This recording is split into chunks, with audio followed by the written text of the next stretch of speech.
আসসালামু আলাইকুম। কওমি মাদ্রাসা ম্যানেজমেন্ট সফটওয়্যারের ভিডিও টিউটোরিয়ালের ধারাবাহিক পর্বে আপনাকে স্বাগতম। সম্প্রতি আমাদের নতুন আপডেট ভার্সন 11.2 রিলিজ হয়েছে। 11.2 ভার্সনে কী কী আপডেট সংযুক্ত হয়েছে আজকের ভিডিওতে সেই বিষয়গুলো দেখব। চলুন দেরি না করে শুরু করা যাক আমাদের আপডেটের বিষয়সমূহ।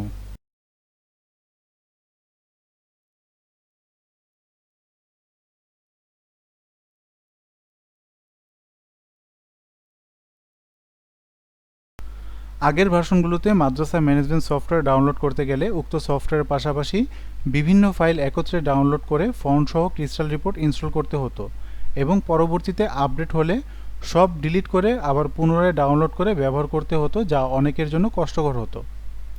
সকলের সুবিধার্থে নতুন ভার্সনে আপডেটের বিষয় একদম সহজ করা হয়েছে। এখন থেকে আপডেট দিলে নতুন করে সফটওয়্যার ডাউনলোড বা ইনস্টল করা লাগবে না। সফটওয়্যার আপডেট হলে সকলের পিসিতে সফটওয়্যার অটো আপডেট হয়ে যাবে এবং সহজে তা ব্যবহার করা যাবে। আপডেট ভার্সন ব্যবহারের জন্য প্রথমে অবশ্যই পিসি থেকে আগের পুরাতন ভার্সনের সফটওয়্যার ডিলিট করতে হবে।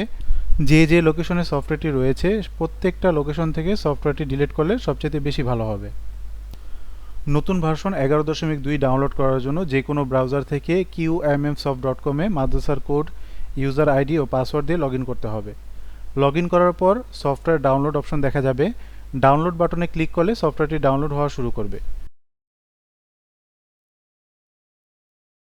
ডাউনলোড সম্পন্ন হলে সরাসরি ক্লিকের মাধ্যমে ইনস্টল করা যাবে বা ডাউনলোড ফোল্ডারে গিয়ে QMMsoft সেটআপ exe নামে সফটওয়্যারটি ইনস্টল করলে আপডেট হওয়া অ্যাপটি ব্যবহার করা যাবে। সফটওয়্যারটি ইনস্টল করার জন্য সফটওয়্যারের উপর ডাবল ক্লিক করতে হবে। অনেক ক্ষেত্রে ডাউনলোড করতে গেলে এমন সিকিউরিটি পেজ আসতে পারে, এখান থেকে মোর ইনফো ক্লিক করে রান এনিওয়েতে ক্লিক করতে হবে। রান এনিওয়েতে ক্লিক করার পর এখানে ইনস্টলের প্রসেস আসবে, তো এখানে নেক্সটে ক্লিক করতে হবে। নেক্সট ক্লিক করার পর ইনস্টল ক্লিক করলে সফটওয়্যারটি ইনস্টল হওয়া শুরু করবে। এই ইনস্টলের মাধ্যমে ক্রিস্টাল রিপোর্ট বা ফন্ট সব একত্রে ইনস্টল হয়ে যাবে। আমাদের আলাদা আলাদা করে এগুলো ইনস্টল করার কোনো প্রয়োজন নেই। তো ইনস্টল সম্পূর্ণ হয়ে গিয়েছে। এখন যদি আমরা ফিনিশে ক্লিক করি তাহলে আমাদের সফটওয়্যারটি রান হয়ে যাবে। স্বাভাবিকভাবে আমরা সফটওয়্যারটি লগ ইন করে ব্যবহার করা শুরু করে দিতে পারবো।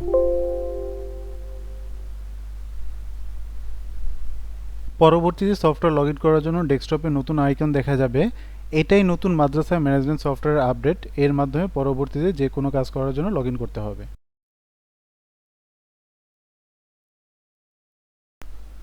আগের ভার্সনে কোনো ব্যবহারকারী সফটওয়্যার লগ ইন করে কাজ সম্পন্ন করে লগ আউট করে পুনরায় লগ ইন করতে গেলে আবার নতুন করে ইউজার নেম ও পাসওয়ার্ড দিয়ে লগ ইন করতে হতো, যা অনেকের কাছে অসুবিধা মনে হতো। সকলের সফটওয়্যার লগ ইন সুবিধার্থে আপডেটে তা পরিবর্তন করা হয়েছে। নতুন ভার্সনের সফটওয়্যার লগ ইন করে লগ ইন তথ্য সেভ করা যাবে, যাতে করে পরের বার লগ ইন করতে গেলে শুধু মাদ্রাসার কোড দিয়ে লগ ইন করলেই সফটওয়্যারটি লগ ইন হয়ে যাবে। তার জন্য প্রথমে মাদ্রাসার কোড, ইউজার নেম, পাসওয়ার্ড দেওয়ার পর আমরা যদি রিমেম্বার মি অপশনটি ব্যবহার করি তাহলে এটি লগ ইন ইন্টারফেসে সেভ থাকবে। পরবর্তীতে লগ ইন করতে গেলে শুধু মাদ্রাসার কোড দিয়ে লগ ইন করলেই লগ ইন হয়ে যাবে। তো পাসওয়ার্ডটি সেভ দিয়ে লগ ইন করা হলো। তো লগ ইন করার পর এখন যদি আবার আমরা সফটওয়্যারটি লগ আউট করি, পুনরায় সফটওয়্যারটি লগ ইন করতে গেলে রিমেম্বার মি অপশন রাখার কারণে শুধু মাদ্রাসার কোড দিলে সফটওয়্যারটি সহজেই লগ ইন করা যাবে, আর নতুন করে আমাদের ইউজার নেম, পাসওয়ার্ড দেওয়া লাগবে না। তবে অটো সেভের কারণে সুবিধার পাশাপাশি দুইটা বড় অসুবিধা হতে পারে। প্রথমত, ইউজার নেম পাসওয়ার্ড সেভ থাকলে একজনের অনুপস্থিতিতে আরেকজন পিসি চালু করলে সহজে তার তথ্য ব্যবহার করে লগ ইন করতে পারবে, এতে তার নিরাপত্তা বিঘ্নিত হবে। দ্বিতীয়ত, ইউজার নেম ও পাসওয়ার্ড অটো সেভ অত্যাধিক পরিমাণে ব্যবহারের ফলে নিজের পাসওয়ার্ড ভুলে যাওয়ার সম্ভাবনা থাকে। এতে অন্য কোথাও থেকে লগ ইন করতে গেলে পাসওয়ার্ড মনে না থাকার কারণে সফটওয়্যারটি লগ ইন করে ব্যবহার করতে পারবে না। দুইটি বিষয় বিবেচনা করে আমরা অবশ্যই সাজেস্ট করব অটো সেভের অপশনটি ব্যবহার না করার জন্য। অনেকের চাহিদা ও লগ ইন সহজে করতে চাওয়ার কারণে আমরা এই অপশন রেখেছি। তাই সব বিষয় বিবেচনা করে অটো সেভের অপশন আপনি ব্যবহার করতে পারেন, ব্যবহার নাও করতে পারেন।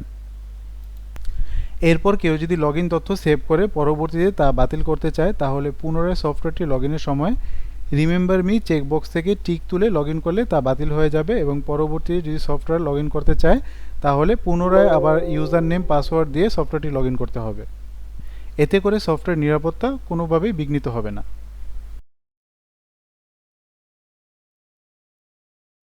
আগের ভার্সনে নতুন ব্যবহারকারী থেকে যদি কোনো ব্যবহারকারীর নাম এডিট করা হতো তাহলে শুধুমাত্র মেসেজ দিত শিক্ষার্থী এন্ট্রির 30 দিন পর নাম এডিটের ক্ষেত্রে কোটা প্রযোজ্য হবে।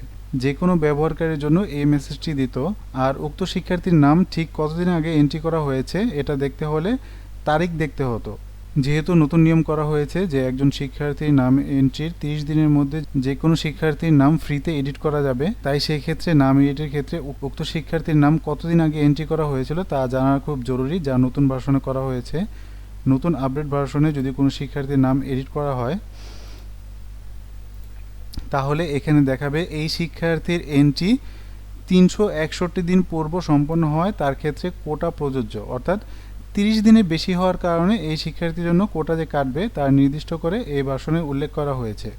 আবার যদি আমরা কোনো ব্যবহারকারী যেমন শিক্ষক বা অভিভাবকের নাম এডিট করতে যাই তাহলে এখানে দেখাবে যে শিক্ষক স্টাফদের নাম এডিটের ক্ষেত্রে কোটা প্রযোজ্য নয়। এতে করে অনেকে যে দ্বিধায় থাকতেন যে শিক্ষক শিক্ষার্থী সকলের নামের ক্ষেত্রে কোটা প্রযোজ্য হয় কিনা, এই দ্বিধা এখন আর থাকবে না।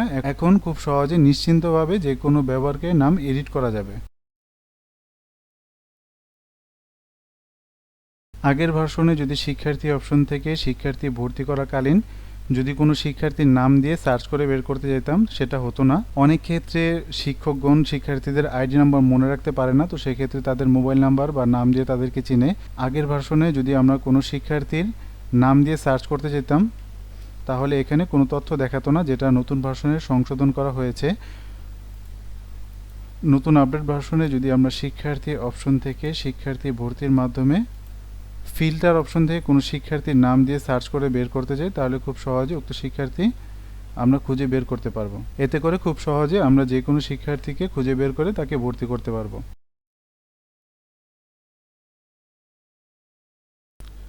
আগের ভার্সনে শিক্ষার্থী ভর্তি ড্যাশবোর্ডে এ বছরের মোট শিক্ষার্থীর পাশাপাশি নির্বাচিত ক্লাসের মোট শিক্ষার্থী কতজন ছিল তা দেখাতো, কিন্তু কতজন অ্যাক্টিভ শিক্ষার্থী উক্ত ক্লাসে রয়েছে বা উক্ত শিক্ষাবর্ষে রয়েছে সেই তথ্য দেখাতো না, যা নতুন ভার্সনে সংযুক্ত করা হয়েছে। নতুন ভার্সনে সার্চ বা অনুসন্ধান থেকে কোনো ক্লাস বা জামাতের নাম নির্বাচন করলে বছরের মোট শিক্ষার্থী নির্বাচিত শ্রেণীর শিক্ষার্থী তথ্য সহ উক্ত শ্রেণীতে কতজন অ্যাক্টিভ শিক্ষার্থী রয়েছে তা দেখতে পারবো। এতে করে কোনো ক্লাসের অ্যাক্টিভ শিক্ষার্থী দেখার জন্য আমাদের রিপোর্ট বা অন্য কোথাও যাওয়া লাগবে না।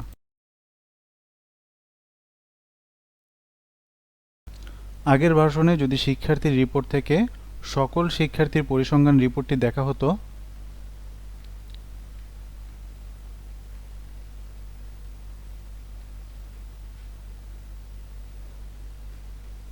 তাহলে পরিসংখ্যান রিপোর্টটিতে শুধুমাত্র আবাসিক ও অনাবাসিক শিক্ষার্থীর পরিসংখ্যান শুধুমাত্র দেখাতো। ডে কেয়ার নাইট কেয়ার শিক্ষার্থীর পরিসংখ্যান দেখাতো না, যা নতুন ভার্সনে সংশোধন করা হয়েছে। নতুন আপডেট ভার্সনে যদি আমরা শিক্ষার্থীর রিপোর্ট থেকে শিক্ষার্থীর পরিসংখ্যান রিপোর্ট দেখি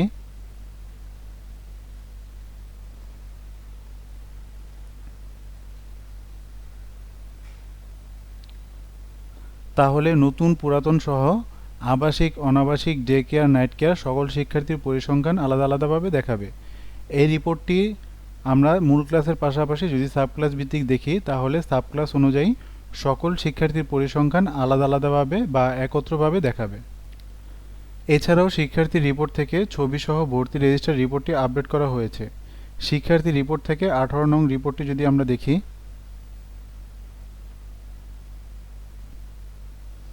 আগের ভার্সনে এই রিপোর্টটি দেখা হলে ঠিকানার স্থানে শুধুমাত্র স্থায়ী ঠিকানা দেখা যেত, অস্থায়ী ঠিকানা দেখা যেত না, যা নতুন ভার্সনে সংশোধন করা হয়েছে। আপডেট ভার্সনে যদি আমরা এই রিপোর্টটি প্রিভিউ করি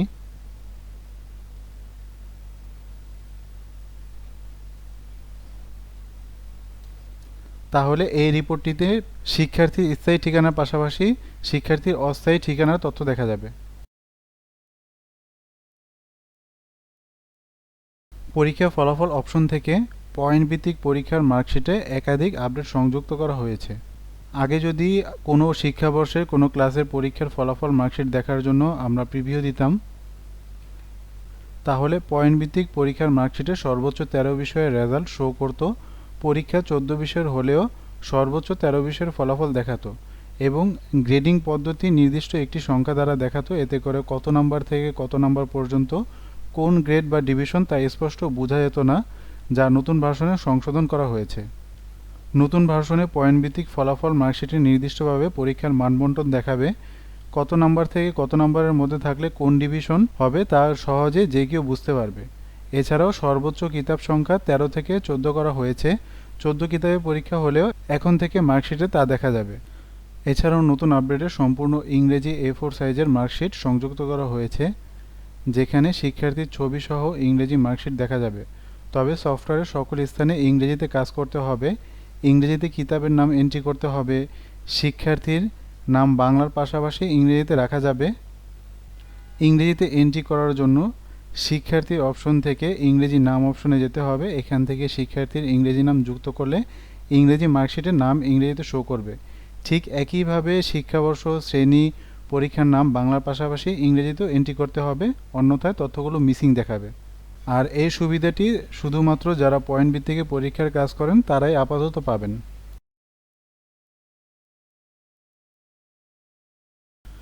নতুন ভার্সনে গুরুত্বপূর্ণ একটি আপডেট সংযুক্ত করা হয়েছে। ভার্সন 9-এর পর নতুন ভার্সন 11.2-তে দারুল ইকামা অপশনে এখন থেকে সকলে ছাত্রাবাসের কাজটি করতে পারবেন। কোন ভবনে, কোন রুমে, কোন সিটে কোন শিক্ষার্থী থাকবে তা সহজে আপনি নির্ধারণ করে দিতে পারবেন এবং খুঁজে বের করা যাবে। কিভাবে এর কাজ করবেন তার সম্পূর্ণ বিস্তারিত ভিডিও আলাদাভাবে দেওয়া হবে। সংক্ষেপে যদি আমরা দেখি, প্রথমে ভবন এন্ট্রির মাধ্যমে আমরা প্রতিষ্ঠানে যতগুলো ভবন রয়েছে প্রত্যেক ভবন আলাদা আলাদা করে নাম এন্ট্রি করতে হবে।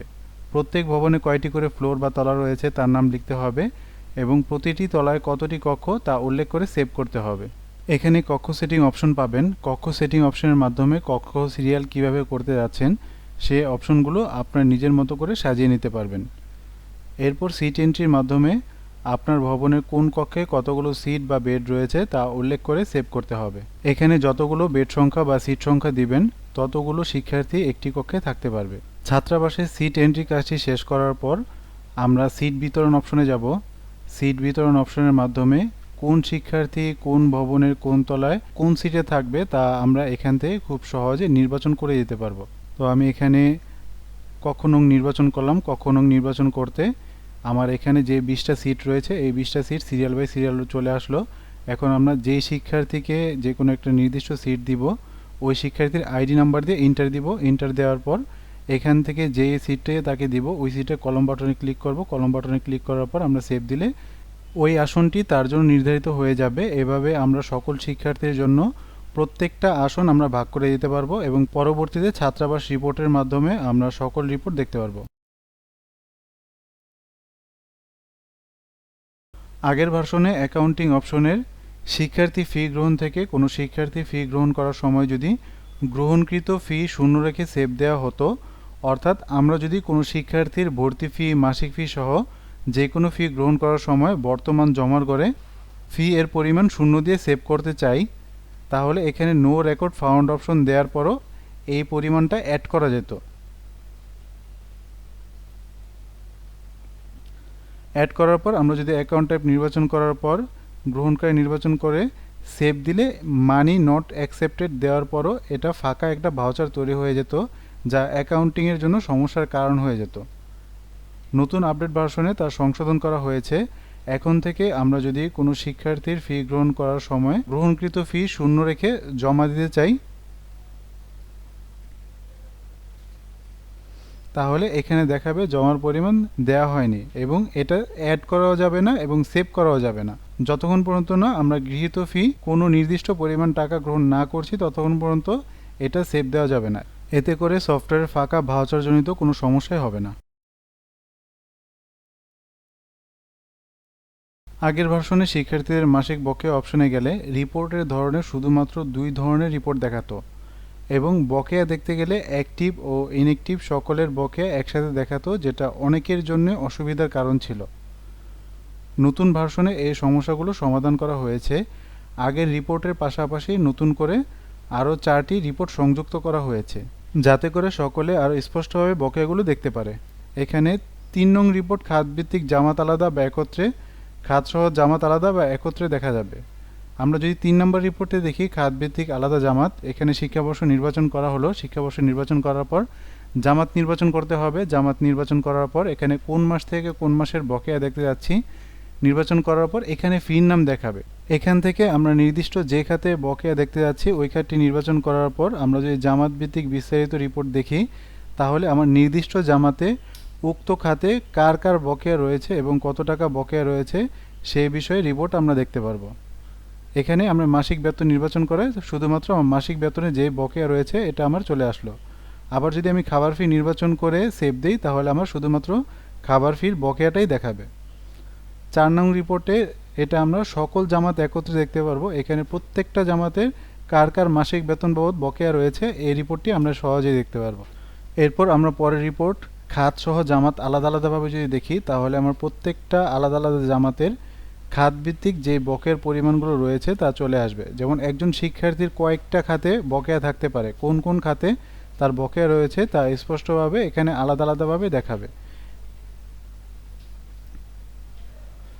এছাড়াও আমরা এটি সকল জামাত একত্রে দেখতে পারি, তাহলে আমরা একসাথে আমরা যত জামাত রয়েছে সকল জামাতের কোন কোন খাতে কত টাকা বকেয়া রয়েছে তা আমরা খুব সহজেই দেখতে পারবো। এখানে সংক্ষেপে কোন কোন ক্লাসে কোন কোন খাতে কত টাকা মাসিক বকেয়া রয়েছে তা এই রিপোর্টের মাধ্যমে খুব সহজে বের করতে পারবো। অ্যাকাউন্টিং অপশনে ফি গ্রহণ রিপোর্টে মাসিক ফি উত্তোলন তালিকা নামে নতুন রিপোর্ট সংযুক্ত করা হয়েছে। ফি গ্রহণ রিপোর্ট থেকে 24 নম্বর রিপোর্টের মাধ্যমে এই রিপোর্টটি পাওয়া যাবে। এর মাধ্যমে চাইলে যে কোনো শ্রেণী শিক্ষকের মাধ্যমে যে কোনো ফি গ্রহণ করা যাবে। তো রিপোর্টটির জন্য প্রথমে রিপোর্টটি নির্বাচন করার পর শিক্ষাবর্ষ নির্বাচন করে যেই ক্লাসের আমি বকেয়া রিপোর্টটি বের করতে যাচ্ছি ওই ক্লাস নির্বাচন করে কোন মাস থেকে কোন মাস নির্বাচন করা হলো, এরপর নতুন পুরাতন উভয় আবাসিক ও অনাবাসিক উভয় নির্বাচন করে প্রিভিউ দিলে নির্দিষ্ট মাসের মাধ্যমে কার কার কোন খাতে কত টাকা বকেয়া রয়েছে তা রিপোর্টের মাধ্যমে চলে আসবে। এবং জমা নামে ফাঁকা একটি ঘর আছে, যা যদি কোনো শ্রেণী শিক্ষক জমা নিতে চায় তাহলে পরিমাণটা উল্লেখ করে পরবর্তীতে তা অ্যাকাউন্টেন্ট বা ক্যাশিয়ারের কাছে টাকাগুলো হস্তান্তর করে দিতে পারবে।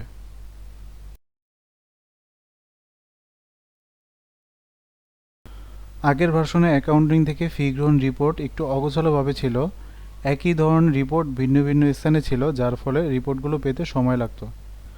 নতুন ভার্সনের রিপোর্টগুলো গুছিয়ে ধরন অনুযায়ী একত্রে করা হয়েছে। এখন থেকে প্রত্যেকটা একই ধরন ভিত্তিক রিপোর্ট একত্রে পাশাপাশি দেখতে পারবেন, এতে করে আপনাদের রিপোর্টগুলো খুঁজতেও খুব সুবিধা হবে। সকলের সুবিধার্থে যেহেতু 11.1 ভার্সনের রিপোর্টগুলো পরিবর্তন করা হয়েছে, কোন রিপোর্টগুলো বর্তমান ভার্সনে কত নম্বরে পাওয়া যাবে তা এই তালিকা দেখলে বুঝতে সুবিধা হবে। বাম পাশে 11.2 এর রিপোর্টগুলো রয়েছে এবং ডান পাশে 11.1 আগের সিরিয়াল নাম্বারগুলো রয়েছে। বর্তমানে 1, 2, 3, 4 এই 4টে রিপোর্ট একইভাবে রয়েছে, অর্থাৎ 4টি রিপোর্টে কোনো পরিবর্তন হয়নি। বর্তমান ভার্সনে যেটা 5 নম্বর রিপোর্ট, আগের ভার্সনে সেটা 7 নং রিপোর্ট ছিল। বর্তমানে যেটা 6 নং রিপোর্ট সেটা আগের ভার্সনে 30 নং রিপোর্ট ছিল। এমনভাবে প্রত্যেকটি আগের রিপোর্ট বর্তমানে কয় নম্বর রিপোর্টে রয়েছে তা এখান থেকে খুব সহজে দেখা যেতে পারে। 8 নম্বর রিপোর্ট 7 নম্বর এসেছে, 21 নম্বর রিপোর্ট বর্তমানে 8-এ আছে, 22 নম্বর 9-এ আছে, 23 নম্বর 10-এ আছে, 24 আছে 11-তে। এমনভাবে ধরন অনুযায়ী প্রত্যেকটি রিপোর্ট একত্রে করা হয়েছে যাতে করে আপনারা প্রত্যেকটি রিপোর্ট খুব সহজে খুঁজে নিতে পারেন।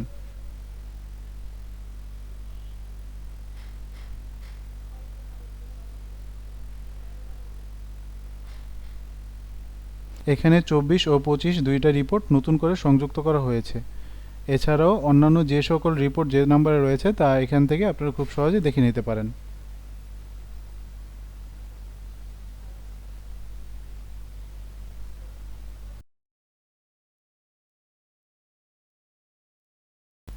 সকলের সুবিধার্থে কিছু নির্দিষ্ট ফি গ্রহণ রিপোর্টে আপডেট করা হয়েছে। উদাহরণস্বরূপ 1 নম্বর রিপোর্টে আগে শুধুমাত্র শিক্ষাবর্ষ ভিত্তিক রিপোর্ট দেখা যেত, কিন্তু সকল শিক্ষাবর্ষ একত্রে দৈনিক ফি গ্রহণ তালিকায় দেখা যেত না। আবার 2 নং রিপোর্ট দৈনিক ফি গ্রহণ তালিকা সকল সেশন একত্রে দেখা যেত, কিন্তু কোনো আলাদা আলাদা শিক্ষাবর্ষ নির্বাচন করে দেখা যেত না। নতুন ভার্সনে 1 নং রিপোর্ট আলাদা আলাদা শিক্ষাবর্ষের পাশাপাশি সকল সেশন একত্রেও রিপোর্ট দেখা যাবে।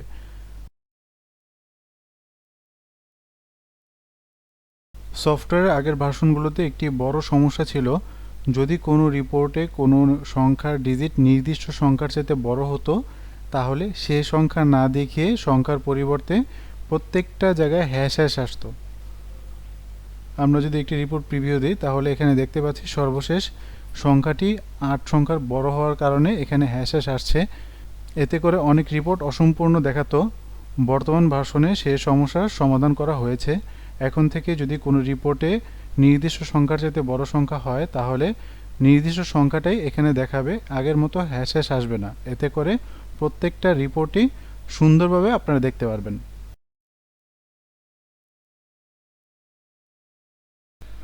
সফটওয়্যারে অ্যাকাউন্টিং অপশনে জমা খরচ রিপোর্টে নতুন 2টি রিপোর্ট সংযুক্ত করা হয়েছে, রিপোর্ট নং 14 এবং 15।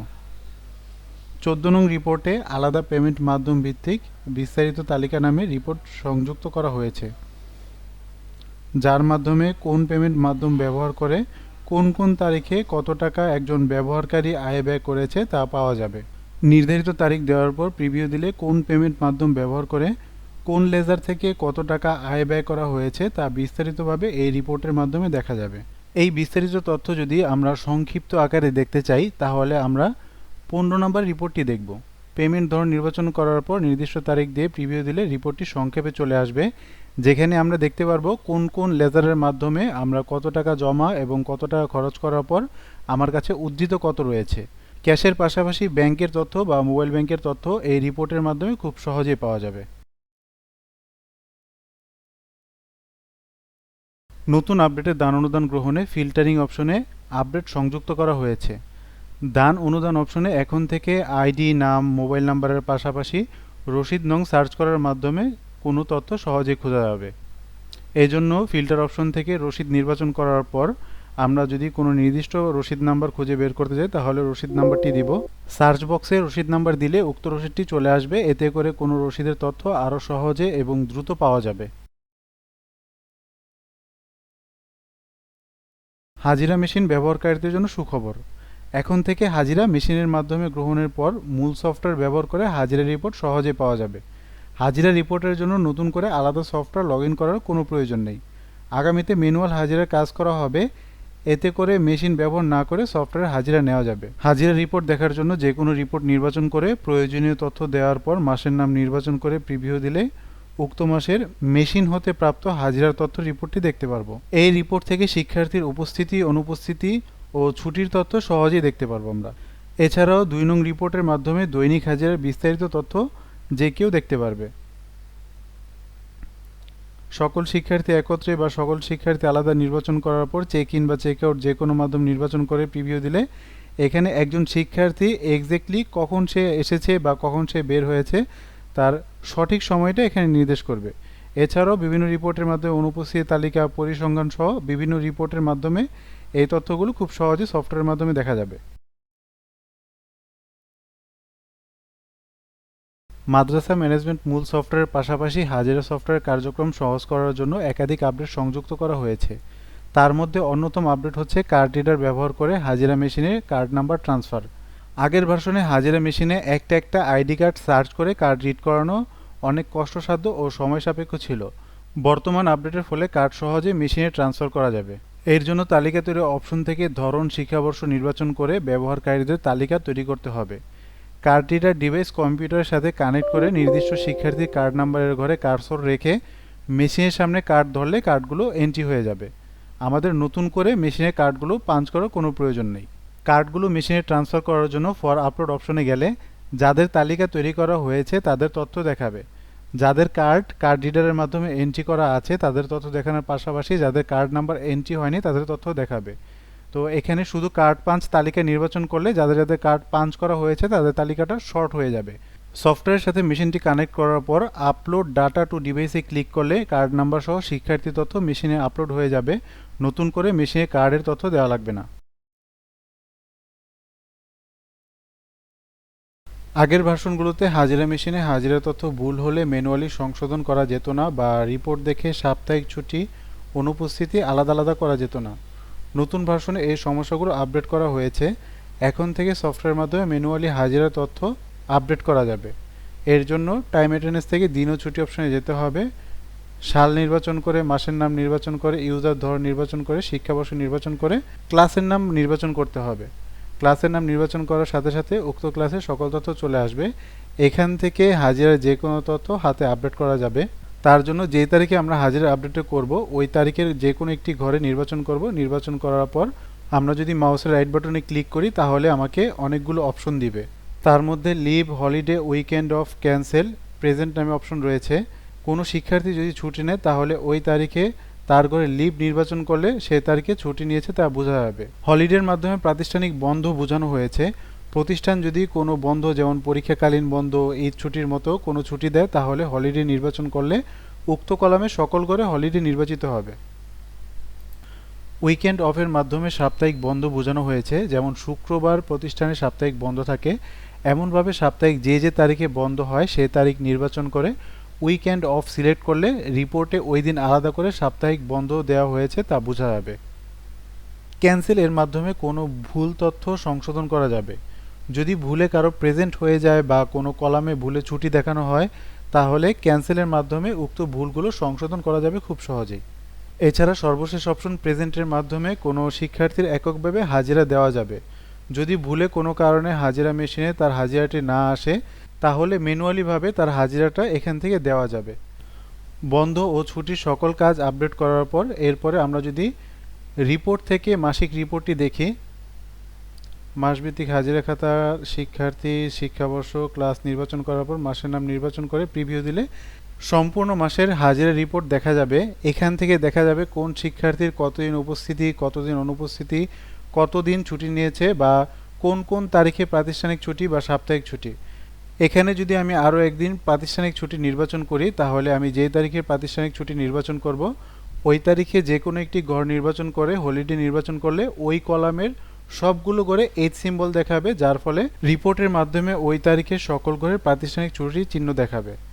এখন যদি রিপোর্টটি পুনরায় প্রিভিউ করা হয় তাহলে প্রাতিষ্ঠানিক ছুটির তথ্য খুব সহজে এই রিপোর্টটির মাধ্যমে বোঝা যাবে। সফটওয়্যারের পাশাপাশি এই তথ্যগুলো অভিভাবক প্যানেল থেকে সকল অভিভাবকবৃন্দ দেখতে পারবেন। এতে করে আপনাদের প্রতিষ্ঠানের মান কয়েক গুণ বৃদ্ধি পাবে ইনশাআল্লাহ।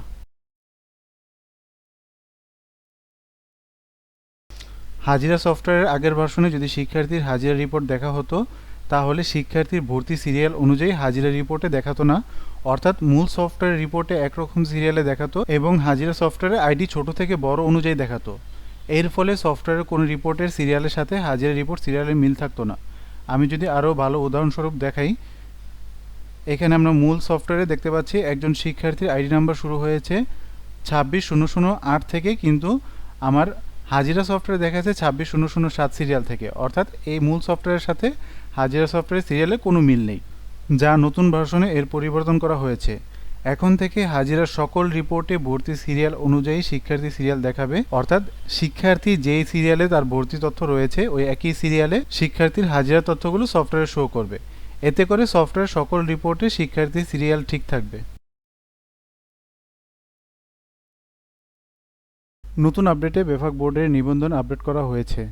বেফাকের নতুন নিবন্ধন ফরম অনুযায়ী সফটওয়্যার থেকে অটোমেটিক একত্রে বা ব্যক্তিগত নিবন্ধন ফরম এখন সফটওয়্যার থেকে সহজে তৈরি করা যাবে, যা প্রিন্ট করে সিল স্বাক্ষর সংযুক্ত করে বেফাকের সফটওয়্যারে ছবি বা পিডিএফ আকারে আপলোড করা যাবে। অনেকের প্রশ্ন থাকে যে আমাদের সফটওয়্যারের মাধ্যমে সকল তথ্য অটোমেটিকভাবে তাদের ওয়েবসাইটে আপলোড হবে কিনা। এর উত্তর হচ্ছে অবশ্যই সম্ভব। যদি তারা তাদের সফটওয়্যারের এপিআই এর মাধ্যমে আমাদের অ্যাক্সেস সুবিধা প্রদান করে তাহলে আমাদের সকল সফটওয়্যার ব্যবহারকারীগণ আমাদের সফটওয়্যারে নিবন্ধন করলে অটো তাদের সফটওয়্যারে আপলোড হয়ে যাবে। যেহেতু বেফাক বোর্ড এই প্রথমবার সফটওয়্যারের মাধ্যমে নিবন্ধন ফরম নিচ্ছে তাই এই বছর তাদের থেকে অ্যাক্সেস নেওয়া সম্ভব হচ্ছে না। ইনশাল্লাহ আমরা চেষ্টা করছি আগামী বছরের নিবন্ধন ফরম যেন আপনারা আমাদের সফটওয়্যারের মাধ্যমে অটোমেটিক করতে পারেন। সকলের বোঝার সুবিধার্থে নিবন্ধনের কাজটি আমি দুইটি ধাপে দেখাচ্ছি। প্রথম ধাপে দেখাচ্ছি কিভাবে আমাদের সফটওয়্যার থেকে আপনি নিবন্ধন ফরম সম্পূর্ণ করবেন এবং দ্বিতীয় ধাপে দেখাবো উক্ত ফরম প্রিন্ট করে কিভাবে বেফাক বোর্ডে সংযুক্ত করবেন। বোর্ড পরীক্ষার নিবন্ধন ফরম তৈরি করার জন্য সফটওয়্যার থেকে বোর্ড পরীক্ষা অপশন নির্বাচন করলে প্রথমে মাদ্রাসার প্রতিষ্ঠানের ঠিকানার তথ্য বাংলা ও আরবি উভয় ভাষায় লিখতে হবে। বেফাক বোর্ড পরীক্ষার জন্য যেহেতু করা হচ্ছে তাই বেফাক বোর্ডে যে ঠিকানা দিয়ে নিবন্ধন করা সেই ঠিকানা তথ্য দিয়ে সেভ বা আপডেট দিতে হবে। বোর্ডের তথ্য সম্পন্ন করার পর বোর্ড পরীক্ষার নাম অপশনে যেতে হবে। কততম বোর্ড পরীক্ষা হবে তা এই অপশনের মাধ্যমে উল্লেখ করতে হবে। বর্তমান বেফাকের 50তম পরীক্ষা হতে যাচ্ছে, এই তথ্য বোর্ড পরীক্ষার নামের ঘরে দিয়ে সেভ দিতে হবে। এখানে 50তম বোর্ড পরীক্ষা কত হিজরি, কত বঙ্গাব্দ এবং কত ঈসাব্দ সকল তথ্য সঠিকভাবে দিয়ে সেভ দিলে এই কাজটি সম্পূর্ণ হবে। তো এখানে 50তম কেন্দ্রীয় পরীক্ষার পাশে 1448 হিজরি, 1443 বঙ্গাব্দ, 2027 ঈসাব্দ দেওয়ার পর আমি অপশনটি সেভ দিব। তো সেভ বাটনে ক্লিক করলাম। সেভ বাটনে ক্লিক করার সাথে সাথে আমার 50তম কেন্দ্রীয় পরীক্ষার জন্য বোর্ড পরীক্ষার নাম তৈরি হয়ে গিয়েছে। এভাবে প্রত্যেক বছর নতুন করে বোর্ড পরীক্ষার নাম তৈরি করতে হবে। বোর্ড পরীক্ষার নাম সেভ করার পর বোর্ডের পরীক্ষাটি কোন বোর্ডের অধীনে অনুষ্ঠিত হবে তা বোর্ডের নামের মধ্যে দিতে হবে। যেহেতু বেফাক বোর্ডের পরীক্ষা অনুষ্ঠিত হতে যাচ্ছে, তাই এখানে বেফাক বোর্ডের তথ্য অনুযায়ী তথ্য দিতে হবে। এই বছর নতুনভাবে ঠিকানা অপশন যুক্ত করা হয়েছে। বেফাক বোর্ডের ঠিকানা নিবন্ধন ফর্মে যুক্ত করার জন্য এখানে উক্ত ঠিকানা যুক্ত করতে হবে। তো এখানে ঠিকানা দেওয়া হলো 205 কাজলাপাড়, ভাঙা প্রেস, যাত্রাবাড়ি, ঢাকা 1236। এই অপশনটা দিয়ে আপডেট বা সেভ দিতে হবে। এতক্ষণ যে তথ্যগুলো সংযুক্ত করা হয়েছে বেফাক বোর্ডের নিবন্ধন ফরম হেডিংয়ে দেখা যাবে। বোর্ডের নাম, বোর্ডের ঠিকানা সহ যা যা যুক্ত করেছি সকল তথ্যগুলো ফরমের হেডিংয়ে দেখাচ্ছে। এভাবে বাকি তথ্যগুলো দিলে সবগুলো চলে আসবে। বোর্ড পরীক্ষা অপশন থেকে বোর্ডের নাম সংযুক্ত সম্পন্ন হলে কেন্দ্রের নাম তথ্য এন্ট্রির জন্য বোর্ড পরীক্ষার কেন্দ্র তৈরি অপশনে যেতে হবে। এখান থেকে কোন কেন্দ্রে পরীক্ষা হবে উক্ত কেন্দ্রের নাম ও কেন্দ্রের ইলাকা নং যুক্ত করতে হবে। যদি পূর্বের এন্ট্রিকৃত কেন্দ্রের তথ্য থাকে তাহলে নতুন করে বোর্ড পরীক্ষা কেন্দ্রের নাম যুক্ত করা লাগবে না। এই কেন্দ্রের তথ্য ব্যবহার করে পরবর্তী বছর বোর্ডের কাজ করা যাবে। বোর্ড পরীক্ষা কেন্দ্রের নাম ঠিক থাকলে পরবর্তী ধাপে মার্কাজ বা নিবন্ধন ফি নির্ধারণ অপশনে কাজ করতে হবে। কোন বোর্ড মারহালার জন্য কত টাকা ফি নির্ধারণ তা এখান থেকে নির্ধারণ করতে হবে। নির্ধারণ করার জন্য প্রথমে শিক্ষাবর্ষ, তারপরে বোর্ড মারহালার নাম এন্ট্রি করতে হবে। বোর্ড মারহালার করে আমি ফজিলত এন্ট্রি করছি। একইভাবে যে যে মারহালার পরীক্ষা হবে প্রত্যেকটা মারহালার নাম আলাদাভাবে এন্ট্রি করতে হবে। এরপর বোর্ড পরীক্ষার নাম এবং বোর্ডের নাম, এরপরে বোর্ডের কেন্দ্রের নাম নির্বাচন করার পর নিবন্ধন ফির পরিমাণ উল্লেখ করতে হবে। তো এখানে আমি 200 টাকা নিবন্ধন ফি দিলাম। মারহালা অনুযায়ী বোর্ডের নির্ধারিত ফির পরিমাণ দিয়ে সেভ দিতে হবে। তো আমি নিবন্ধিত ফি 200 টাকা দিয়ে সেভ দিলাম। সেভ দেওয়ার পর এখানে আমার শিক্ষাবর্ষের পাশাপাশি ফজিলত জামাতের জন্য যত টাকা ফি নির্ধারণ করা হয়েছে তার পরিমাণটা চলে এসেছে। ঠিক একইভাবে প্রত্যেকটি বোর্ড মারহালার জন্য নিবন্ধনকৃত ফি নির্ধারণ করতে হবে। নিবন্ধন ফি নির্ধারণ সম্পন্ন করার পর পরবর্তী ধাপ শিক্ষার্থীর রেজিস্ট্রেশন অপশনে যেতে হবে। এই অপশন দিয়ে কোন কোন শিক্ষার্থী বোর্ড পরীক্ষা দিবে বা ফি দিবে তার তালিকা তৈরি করা যাবে। যে যে পরীক্ষার নিবন্ধন সম্পন্ন হবে এখানে শুধুমাত্র সে সকল পরীক্ষার তালিকা তৈরি হবে। বোর্ড পরীক্ষার রেজিস্ট্রেশনের জন্য প্রথমে শিক্ষাবর্ষ নির্বাচন করতে হবে। যে জামাতের শিক্ষার্থী বোর্ড মারহালা পরীক্ষায় অংশগ্রহণ করবে সে জামাত নির্বাচন করতে হবে। জামাত নির্বাচন করলে উক্ত জামাতের সকল শিক্ষার্থীর তালিকা চলে আসবে। এই তালিকা থেকে যারা যারা পরীক্ষা দেবে তাদের রেজিস্ট্রেশন খুব সহজেই করা যাবে। তো এখানে বাংলা নাম, আরবি নাম সকল তথ্য দেখাবে। যদি আরবি নাম বা ইংরেজি নাম এন্ট্রি করা না থাকে তাহলে এখানে আরবি নাম এন্ট্রির মাধ্যমে যে কোনো শিক্ষার্থীর আরবি নাম এন্ট্রি করা যাবে। তো আরবি নাম এন্ট্রির মাধ্যমে শিক্ষাবর্ষ ক্লাস নির্বাচন করলে এখানে মোট যতজন শিক্ষার্থীর নাম এন্ট্রি করা হয়নি অতজন শিক্ষার্থীর তথ্য দেখাবে। তো আমরা ওকে দিলে এখানে একজন একজন করে শিক্ষার্থীর নাম চলে আসবে। এখানে যেমন এসেছে মোহাম্মদ ফিরোজ, পিতার নাম ফয়সাল মিয়া, মাতার নাম সাহারা খাতুন। এই তথ্যগুলো আমরা আরবিতে সম্পূর্ণ করব। এখানে শিক্ষার্থীর নাম, পিতার নাম এবং মাতার নাম আরবিতে এন্ট্রি করার পর যদি ঠিকানা এন্ট্রি করার প্রয়োজন হয় আরবিতে তো ঠিকানা এন্ট্রি করা যাবে, না প্রয়োজন হলে প্রয়োজন নেই। সকল তথ্য ঠিক থাকার পর আমরা সেভ দিলে শিক্ষার্থীর আরবি নাম সেভ হয়ে যাবে এবং পরবর্তী যে শিক্ষার্থী রয়েছে তার নামটা চলে আসবে। এভাবে ধারাবাহিকভাবে প্রত্যেকের নাম তথ্য এন্ট্রি করা যাবে। আরবি নাম এন্ট্রি করার পাশাপাশি আমরা শিক্ষার্থীর ইংরেজি নামও এন্ট্রি করতে পারবো। শিক্ষার্থীর ইংরেজি নাম এন্ট্রি করার জন্য ঠিক একইভাবে প্রথমে শিক্ষাবর্ষ এবং পরে জামাতের নাম নির্বাচন করলে যতজন শিক্ষার্থীর ইংরেজি নাম এন্ট্রি করা হয়নি ততজন শিক্ষার্থীর তালিকা চলে আসবে। তো এই তালিকা ওকে দেওয়ার পর ঠিক একইভাবে মোহাম্মদ ফিরোজের নাম চলে এসেছে। এখানে মোহাম্মদ ফিরোজের ইংরেজি নাম, তার পিতার ইংরেজি নাম এবং তার মাতার ইংরেজি নাম এন্ট্রি করতে হবে। ঠিক একইভাবে সকল শিক্ষার্থীর নাম তথ্য ইংরেজিতে এন্ট্রি করার পর সেভ দিলেই তার ইংরেজি নামটাও আরবি নামের পাশাপাশি সেভ হয়ে যাবে। একজনের নাম এন্ট্রি করার পর ধারাবাহিকভাবে আরেকজনের নাম চলে আসবে। এভাবে খুব সহজে আমরা আরবি নামের পাশাপাশি ইংরেজি নামও এন্ট্রি করতে পারবো। তো শিক্ষার্থীর আরবি ও ইংরেজি নাম এন্ট্রি করার পর আমরা এখানে জামাত নির্বাচন করলে দেখতে পারবো যার নামটা আমরা এতক্ষণ আরবি ও ইংরেজিতে এন্ট্রি করেছি। তো একইভাবে সকলের নাম তথ্য দেখা যাবে। এখান থেকে যদি কোনো শিক্ষার্থীকে বাদ দেওয়ার প্রয়োজন হয় তাহলে আমরা ডিলিট অপশনের মাধ্যমে যে কোনো শিক্ষার্থীকে বাদ দিতে পারি, তাহলে তারা রেজিস্ট্রেশন ফর্মে যাবে না। সকল তথ্য ঠিক থাকলে ডান পাশে বোর্ড মারহালা নামে যে অপশন রয়েছে এখান থেকে ফজিলত নির্বাচন করে বা যে বোর্ড মারহালা রয়েছে ওই বোর্ড মারহালার নাম নির্বাচন করে তাদেরকে ডান পাশের যে অ্যারোটা রয়েছে এই অ্যারোতে ক্লিক করলে সকলের তালিকায় যুক্ত হয়ে যাবে। তো এক ক্লিকের মধ্যে সকলের তালিকা হয়ে গিয়েছে। এখান থেকে চাইলে আমরা তাদেরকে সিলেক্ট করে যদি কাউকে বাদ দেওয়ার প্রয়োজন হয় তাহলে বাদও দিতে পারি। এভাবে প্রত্যেকটি বোর্ড মারহালার জন্য শিক্ষার্থীর রেজিস্ট্রেশনের কাজ খুব সহজে করা যাবে। শিক্ষার্থী রেজিস্ট্রেশনের মাধ্যমে সফটওয়্যারের নিবন্ধনের সকল কাজ সম্পূর্ণ হবে। রেজিস্ট্রেশন শেষ হলে রেজিস্টার শিক্ষার্থীর মাধ্যমে শিক্ষার্থীর ব্যক্তিগত নিবন্ধন ফর্ম দেখতে পারবো। এখান থেকে নিবন্ধন ফর্ম ব্যক্তিগত নির্বাচন করার পর 50তম কেন্দ্রীয় পরীক্ষা নির্বাচন করে যে জামাতে শিক্ষার্থী তালিকা দেখব এখানে তালিকা দেখতে পারবো। তো তার জন্য আমরা এত নং হতে এত নং দাখিলা নির্বাচন করে প্রিন্ট অপশনে ক্লিক করলে আমরা প্রত্যেকের ব্যক্তিগত ফর্ম একে একে দেখতে পারবো। এখানে প্রত্যেকজন শিক্ষার্থীর সকল তথ্য, নাম, ঠিকানা, জন্ম তারিখ, সফটওয়্যারে যা যা এন্ট্রি করা হবে সকল তথ্যই এই নিবন্ধন ফর্মে চলে আসবে। কষ্ট করে কারো হাতে ফর্মগুলো এন্ট্রি করা লাগবে না। সকল ফর্ম ঠিক থাকলে প্রিন্টার সিম্বলের মাধ্যমে প্রিন্ট করতে হবে। উক্ত ফর্মগুলো প্রিন্ট করে প্রতিষ্ঠানের সিল ও স্বাক্ষর দিলে বেফাক বোর্ডের ওয়েবসাইটে শিক্ষার্থীর তথ্যের মাধ্যমে আপলোড করা যাবে। কিভাবে এই ফর্মগুলো বেফাকের নিবন্ধনের জন্য অনলাইনে যুক্ত করবেন তা পরের ধাপে দেখাচ্ছি। কিভাবে শিক্ষার্থীদের নিবন্ধন ফর্ম বেফাকের ওয়েবসাইটে সংযুক্ত করবেন তা ধাপে ধাপে তালিকার মাধ্যমে দেখানো হয়েছে। প্রতিটি ধাপ অনুসরণ করে খুব সহজে যুক্ত করতে পারেন বা ভিডিওর পরের অংশে দেখে সহজে ফর্মগুলো অনলাইনে সংযুক্ত করতে পারেন। অনলাইনে শিক্ষার্থীর পরীক্ষার নিবন্ধনের জন্য প্রথমে যে কোনো ব্রাউজারের মাধ্যমে বেফাকের নিবন্ধন ওয়েবসাইট পেজে যেতে হবে। এখানে বেফাকের ওয়েব লিঙ্কের মাধ্যমে সার্চ করলে লগইন ইন্টারফেস আসবে। এখানে আপনার ইউজার কোড ও পাসওয়ার্ড দিয়ে লগইন করতে হবে। সঠিক ইউজার নেম ও পাসওয়ার্ড দিয়ে লগইন করলে প্রতিষ্ঠানের ড্যাশবোর্ড ও তার বামে একাধিক মেনু দেখা যাবে। সেখান থেকে নিবন্ধন সংক্রান্ত মেনু থেকে পরীক্ষার্থীর নিবন্ধন নামে যে সাবমেনু রয়েছে সেই সাবমেনুতে যেতে হবে। পরীক্ষার্থীর নিবন্ধন সাবমেনু থেকে নতুন নিবন্ধন অপশনে যেতে হবে। এখানে শিক্ষার্থীর মারহালা নির্বাচনের ইন্টারফেস প্রদান করবে। যে মারহালা শিক্ষার্থীর নিবন্ধন তথ্য এন্ট্রি করব সেই মারহালা নির্বাচন করতে হবে। এখান থেকে নিবন্ধন বাটনে ক্লিক করলে পরীক্ষার অনুসন্ধান নামে আরেকটি পেজ চলে আসবে।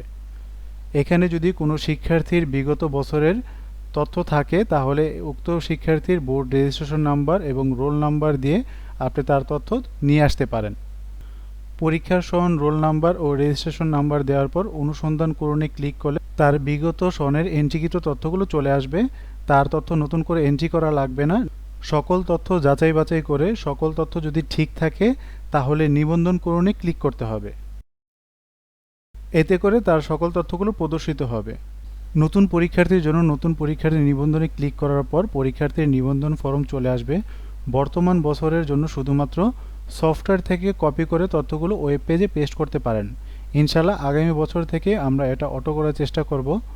শিক্ষার্থীর নিবন্ধনের জন্য এখানে সকলের নাম তথ্য কপি পেস্ট করে বাংলাতে, আরবিতে এবং ইংরেজিতে এবং বাদবাকি যাবতীয় যা তথ্যাদি রয়েছে এই তথ্যাদি সকলগুলো পূরণ করতে হবে।